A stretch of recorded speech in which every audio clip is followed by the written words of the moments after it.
This is the Leo Clamaco podcast.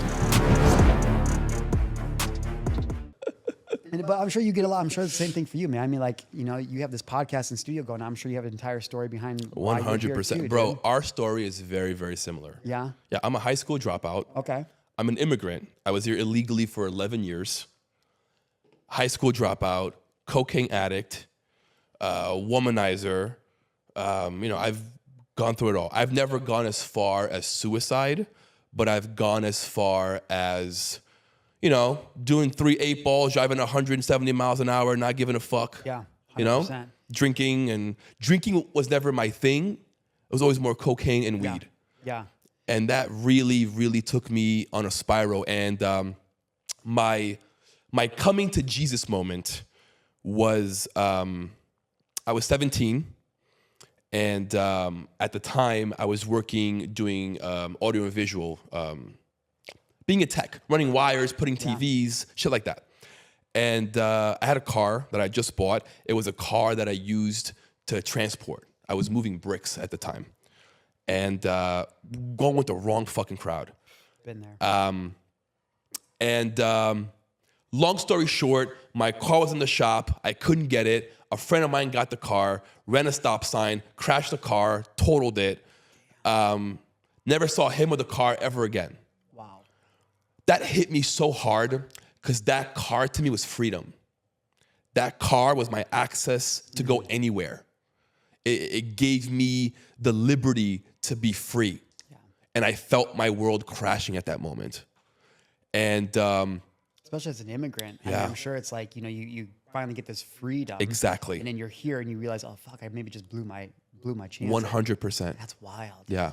It's crazy how those messages come through like that. Yeah. 17 too, man. 17. Like the awareness of a 17-year-old to be able to pick that up, though, is pretty incredible, man. Yeah. At that moment, everything was unveiled, right? My parents found out about everything. Everything was open. At that point, I felt like my life was over. At 17, everything is so fucking dramatic. Well, yeah, but Right. So I slowly rebuilt myself. I got my GED, went back to college, majored in computer networking, began working in IT, became an IT director, wow. worked for billionaire families, doing as a one-man stop shop IT support for billionaire families. Did that for a bit. And then my wife and I eventually built a company. We own a therapy agency for kids with autism. No way. Yeah, That's in New York. awesome. We do in-home and in-school behavior modification. Badass, Yes. So now we are bringing it to Florida. Our goal in 2025 is to expand and grow within the Florida school districts and partner up with them. So my journey is of one that I really shouldn't be here. Yeah. Everyone thought that I'd be in jail. Everyone. My friends, my parents, my sister. No one believed that I'd be who I am today. Yeah. And I think that's what drove me. I got to a point where I woke up, right? And I'm like, all right, I can't be that dude anymore, right? Like, all right, you had your fun, you explored, you saw that side of the world. Let's go see the other side now. Wow. What a blessing. Yeah. Man, I've been there. I was a little bit older than you. I'm a 5-time college dropout though, so I'm in a room with some big brains. I'm like, I tried 5 times. I realized it wasn't working for me. I only got my associates, so don't. That's still awesome. That's still awesome. I tell kids nowadays though, I'm like, just learn a high income skill. I mean, if you want to go to college, I guess you can. But Yeah. Times have changed a lot since I was younger. But it's the important thing I hope that people get from this conversation that we're having right now is that, like, whether you're 17 or 40, like, you're never too young. No. If you're listening to this, you're not too young to get started. And if you're an older guy, like, it's not too late. It's like, not. The time in God puts it in your head and on your heart to see the thing, to do the thing, to be the thing, it's meant for you at that time. And so, like, I'm always loving it. Well, we had a great conversation on Instagram the other day with We had you a and Julie. great conversation. I just love having these conversations and open up the dialogue. That with hour people. flew by. Yeah, it does. Yeah, it really, really does. Marshall, let's go in the past. Okay. I want to know about your childhood. Yeah. I want to know about that struggle you went through. Are you an only child? I was for the first 10 years. Well, yes. No. See, everything about my fucking life is complicated. My dad had had a daughter. She was 10 years older than me. My parents were separated though, so I don't know that her sister, Got it. sister. Then I was born to my mom and my father. They got divorced, and then my dad got back with his former girl, had another daughter who's a few years younger than me. So two half sisters at this point who I don't know really. And then my mom and stepfather had a sister. I had a daughter who's 10 years younger than me. And, that's my sister. I mean, not the other two are not, but I grew up with Bryn, but she's 10 years younger than me. But we didn't get along. Like, we were super estranged. And because my stepfather hated me, he poisoned her against me.